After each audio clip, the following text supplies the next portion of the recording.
Oh, it's been such a long day here. So the purpose of this video, you know, especially for people, Kenyans living diaspora, I've gotten a lot of questions. People ask me, how do I do it? But I want to say, if you're building, this doesn't look, oh, I just want to make this video to answer some of those questions that I've gotten. People are like, yo, how do you build in Kenya without going for losses? So once I want to say, if you're going to build in diaspora, you got to do your due diligence. Not just on the place you're building, but on the people you're building with. So in building my place here, I am going through the third person contractor, they call themselves. But most of them are just quacks. A lot of quacky jobs, and it's just payment, and they can go. So the history of this house going on here, it's almost complete. Super nice now.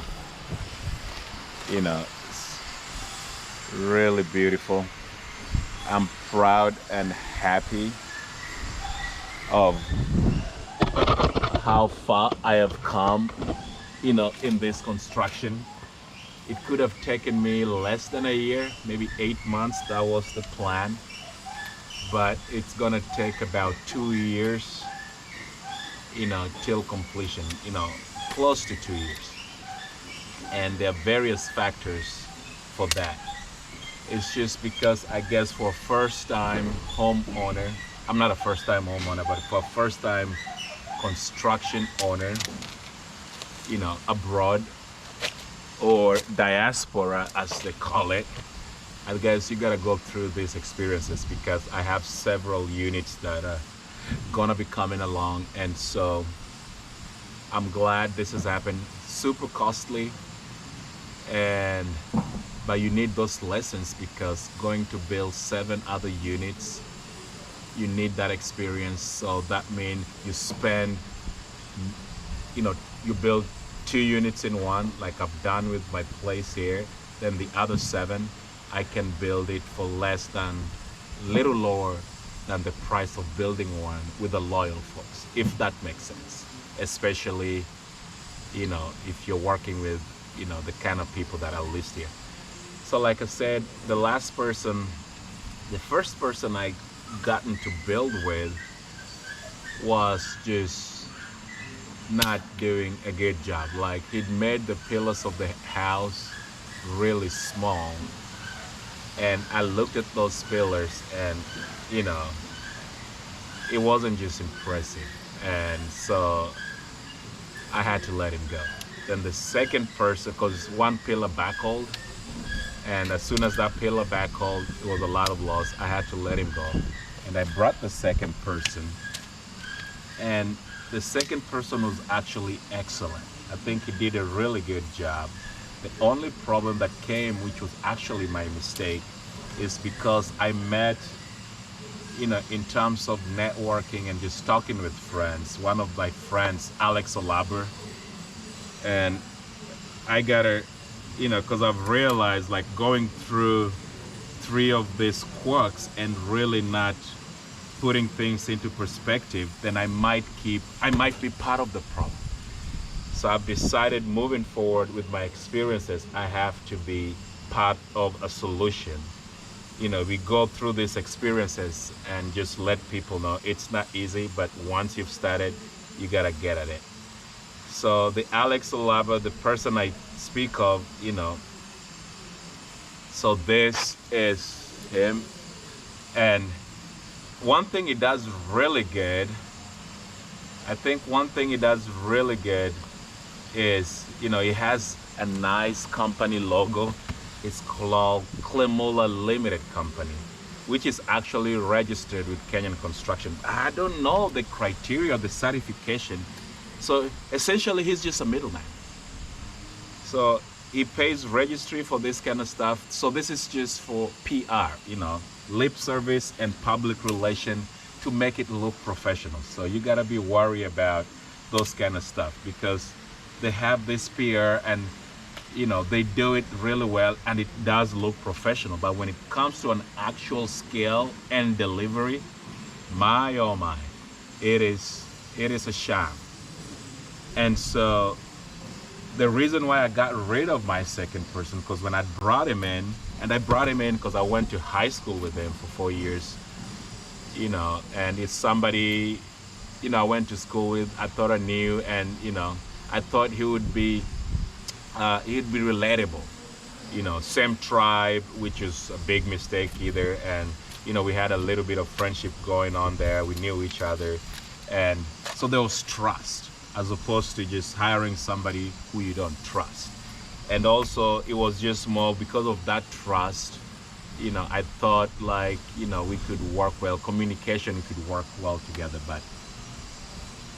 And this is, just don't mix business with friendship. Not that I did, but it's just, even in him getting the contract, it was a pleading game. Like, I had to let other people go to give him an opportunity, because at first I thought, because it was IT savvy, because a lot of these people who, especially in the local area I am, sometimes, yeah, like they're Gen X, so tech savvy, like I designed my own place.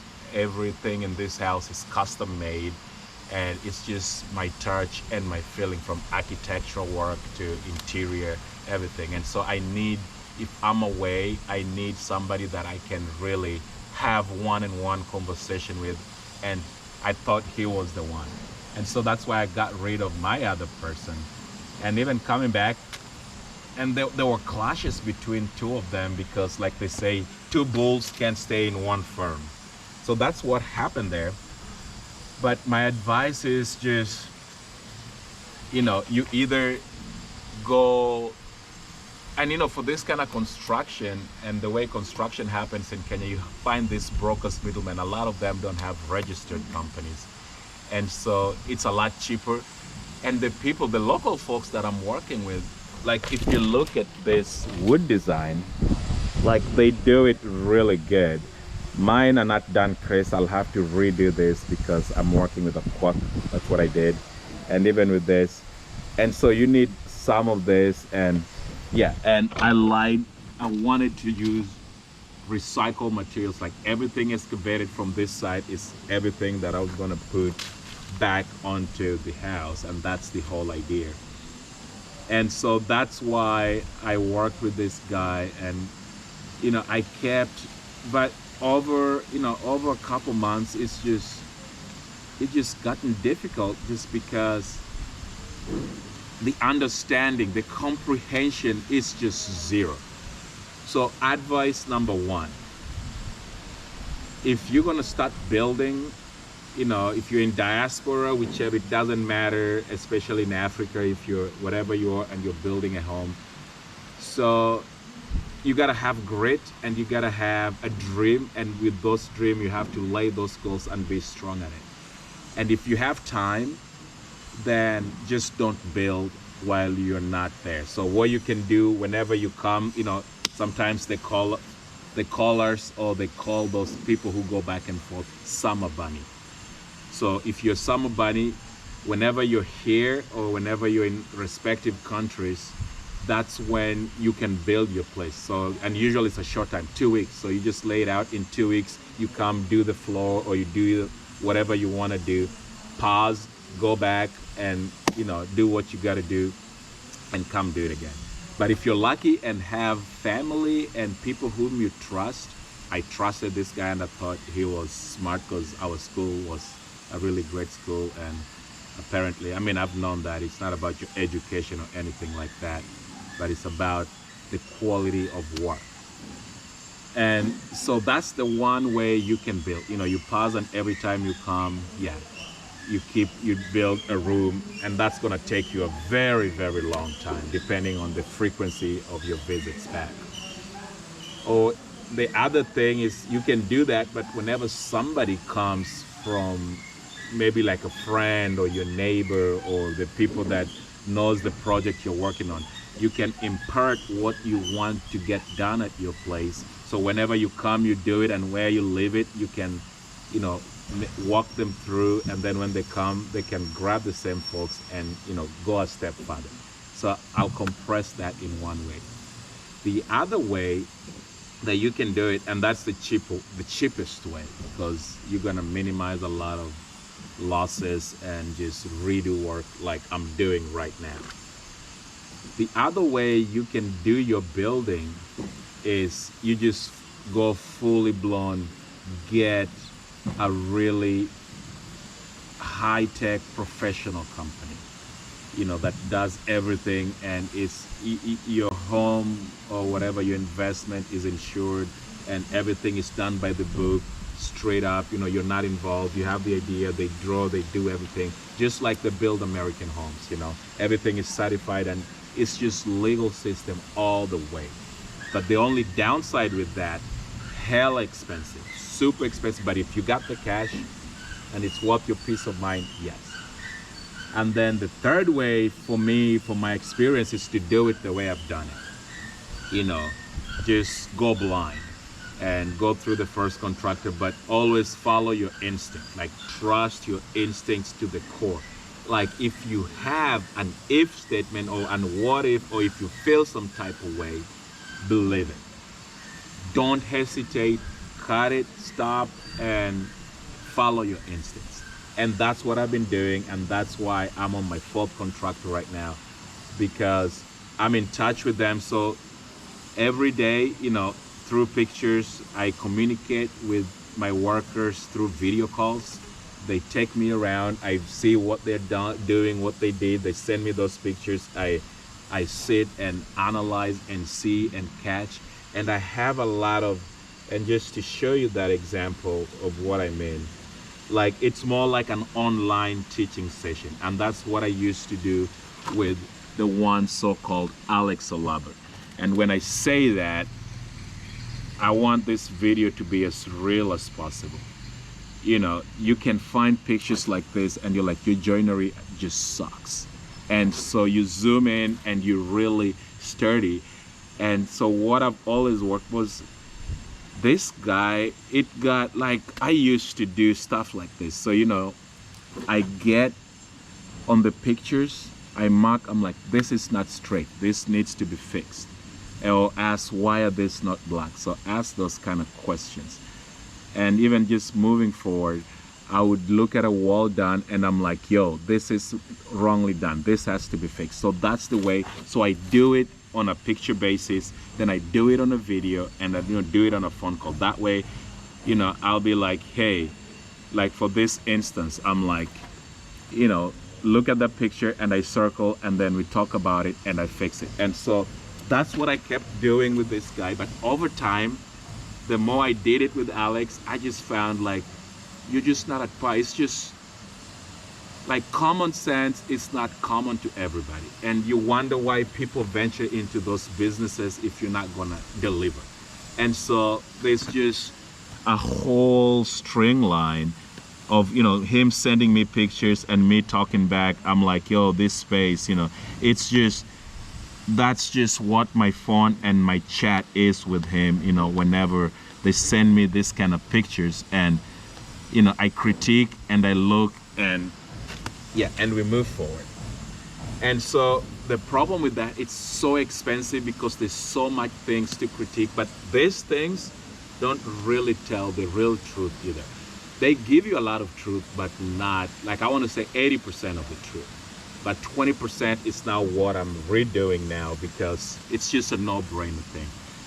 And so, and the other downside with that is, over time, you just get tired of it.